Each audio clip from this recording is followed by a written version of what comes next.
Hello students, good evening to all of you. So हमारा आज का टॉपिक है पोटेंशियल एनर्जी, और हम इसे सिंपली कह सकते हैं electrostatic potential energy of charges in an external electric field. इससे पहले हमने electrostatic potential energy find out किया है चार्जेस के लिए, एन चार्जेस के लिए, टू चार्जेस के लिए या टू चार्जेस के लिए। लेकिन उस केस में हमारे पास किसी तरह का कोई एक्सटर्नल इलेक्ट्रिक फील्ड प्रेजेंट नहीं होता था। लेकिन नाउ अगर हमारे पास कोई एक्सटर्नल इलेक्ट्रिक फील्ड प्रेजेंट है, मान लीजिए किन्हीं एक्सटर्नल सोर्सेज की वजह से, किन्हीं एक्सटर्नल सोर्स चार्जेस की वजह से किसी रीजन में we have some electric field, तो उस रीजन में जब हम चार्जेस को लेके आएंगे इन्फिनिटी से और उन्हें एक स्पेशल कॉन्फ़िगरेशन देंगे, देन वी नो दैट कि हमें वो सब देने के लिए we have to do some work. और जो वर्क किया जाता है उस असेंबली को बनाने के लिए, वही उस सिस्टम का इलेक्ट्रोस्टैटिक पोटेंशियल एनर्जी होता है। लेकिन यहाँ डिफरेंस क्या है पिछले लेक्चर के कंपैरिजन में? यहाँ डिफरेंस ये है कि यहाँ ऑलरेडी एक एक्सटर्नल इलेक्ट्रिक फील्ड है किन्हीं एक्सटर्नल सोर्स चार्जेस की वजह से। तो आपको उस एक्सटर्नल इलेक्ट्रिक फील्ड के अगेंस्ट में भी जाके वर्क करना होगा, एंड देन आप चार्जेस को एक कॉन्फ़िगरेशन दे पाएंगे। सो सबसे पहले हम शुरुआत करेंगे यहाँ पर एक सिंगल चार्ज की पोटेंशियल एनर्जी की, जब वो एक्सटर्नल इलेक्ट्रिक फील्ड में प्रेजेंट है। सो पहले हम शुरुआत करेंगे potential energy of a single charge of a single charge in an external electric field, in an external electric field. So students, हम suppose कर लें let E vector is the external electric field and let V R1 is the electrostatic potential at some point, और ये उस point की बात हो रही है जिसका पोजीशन वेक्टर है R1 वेक्टर। मान लीजिए कि हमारे पास एक रीजन है जहाँ पर ये कुछ रीजन हम कंसीडर कर लेते हैं, यहाँ पर we have some external electric field and we know that कि डिफरेंट डिफरेंट पॉइंट्स का डिफरेंट डिफरेंट इलेक्ट्रोस्टैटिक पोटेंशियल होगा।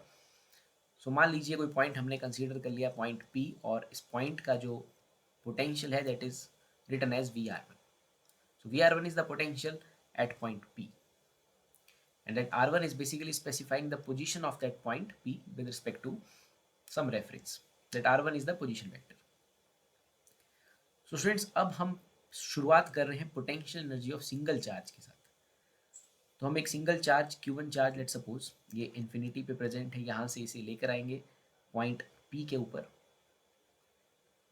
तो अगर स्टूडेंट्स मान लो यहाँ पर कोई एक्सटर्नल इलेक्ट्रिक फील्ड इस रीजन में नहीं होता, तो Q1 के लिए हमें जीरो वर्क करना होता, बिकॉज उस टाइम पे सारे चार्जेस इन्फिनाइट अपार्ट होते, तो Q1 के लिए हमें किसी के अगेंस्ट में जाके वर्क नहीं करना था।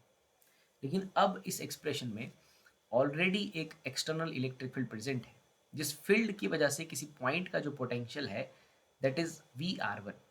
R1 is the position vector corresponding to that point.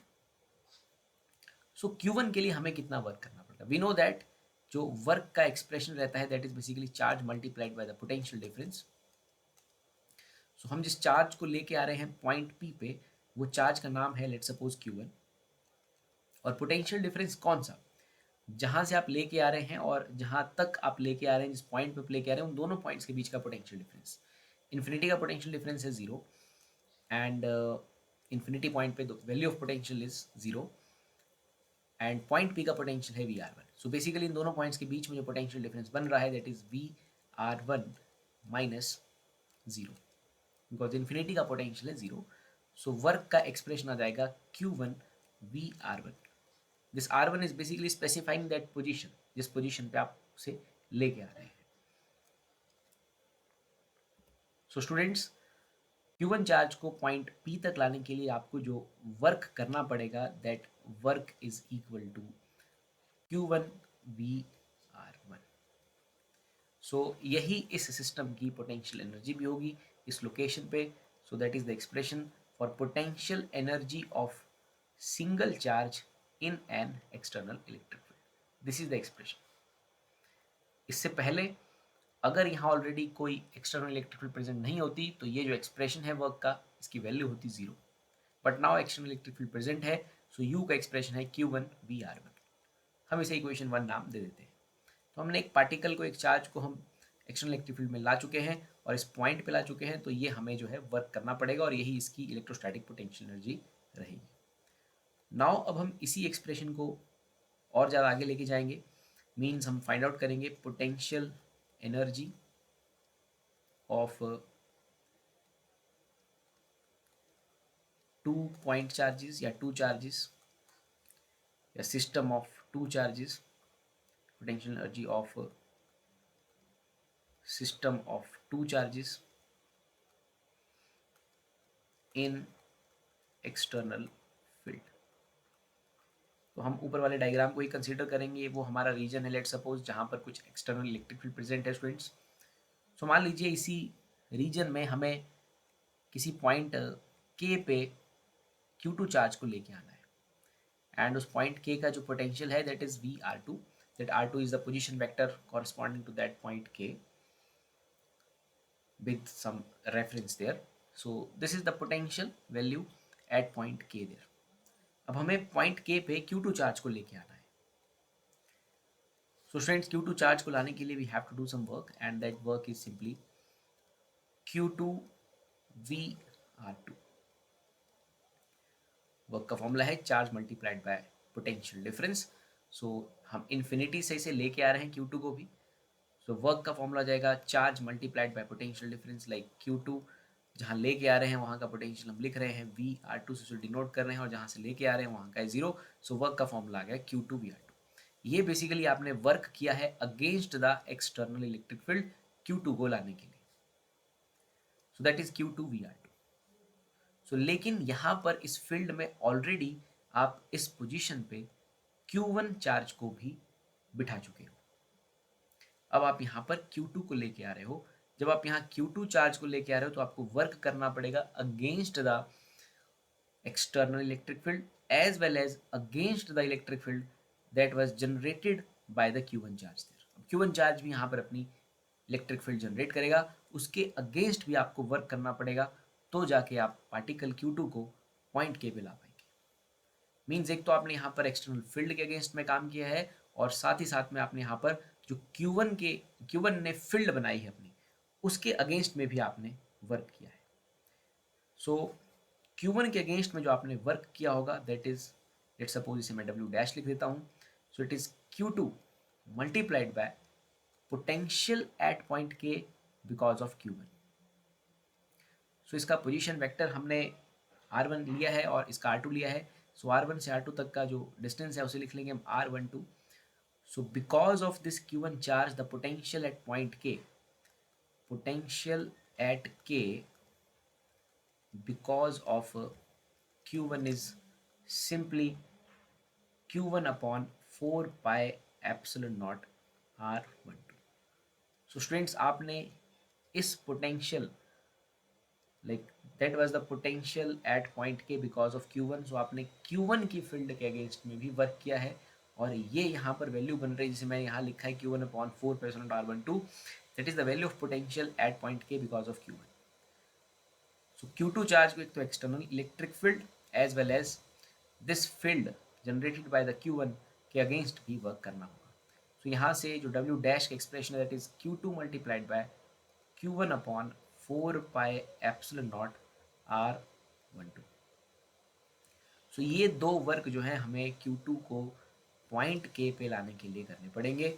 Means W total जो दूसरे चार्ज को लाने के लिए हमने किया that is Q2 VR2 plus Q1 Q2 upon 4 pi epsilon naught R12। ये हमारी सेकेंड इक्वेशन है। तो स्टूडेंट्स, यहाँ पर इन दो चार्जेस की असेंबली फॉर्म करने के लिए हमने ये 1 और 2 में जो है ये टोटल वर्क करके रखे। सो यहाँ पर W नेट मीन्स ये नेट की बात की जा रही है फॉर दीज टू चार्जेस। जो टोटल इस दो चार्जेस की असेंबली को बनाने के लिए एक्सटर्नल फील्ड में वर्क किया गया है that is Q1 VR1 plus Q2 VR2 plus Q1 Q2 upon 4 pi epsilon naught R12। This is the work done to make a assembly or to make a system of two charges in an external electric field। अगर यहाँ पर कोई external electric field नहीं होती तो आपके पास जो work का एक्सप्रेशन रहना था that was simply Q1 Q2 upon 4 pi epsilon naught R12। वहाँ पर ये दोनों एक्सप्रेशंस मिसिंग रहने थे बिकॉज ये दोनों जो वर्क किए गए हैं these are because of that external electric field present. VR1 जो है it is like value of potential, और value of potential will change from point to point in electric field. This is some point जहाँ हम Q1 को लेके आए तो इसके पोटेंशियल को हमने एक्सप्रेस किया, इसके पोटेंशियल को हमने लिखा VR1। कोई और पॉइंट था इसी फील्ड के अंदर, इसी एक्सटर्नल फील्ड के अंदर potential will change from point to point. So like इस पॉइंट का पोटेंशियल था VR2। सो ये जो R1 R2 है these are like the position vectors. So ये इस पॉइंट P की पोजीशन को स्पेसिफाई कर रहा है R1 वेक्टर, और R2 जो है पॉइंट K की पोजीशन को स्पेसिफाई कर रहा था। सो पहले को यहाँ लाने के लिए आपने देखा हमने वर्क किया Q1 VR1, दूसरे को लाने के लिए हमने वर्क किया Q2 VR2 plus as well as Q1 Q2 4 epsilon naught R12। Because जब दूसरे चार्ज को यहाँ पर लाया गया है तो पहला यहाँ ऑलरेडी था, तो पहले की फील्ड के अगेंस्ट में भी आपको यहाँ पर जो है वो वर्क करना पड़ेगा, तो जाके आप दो चार्जेस का कुछ असेंबली एक्सटर्नल फील्ड में बना पाएंगे। So these are the expressions. So यहाँ पर जो लिखा गया है ये एक्सप्रेशन रहेगा टू चार्जेस की पोटेंशियल एनर्जी के लिए when they are in some external electric field. So I just hope आपको ये समझ आया होगा। With that thank you.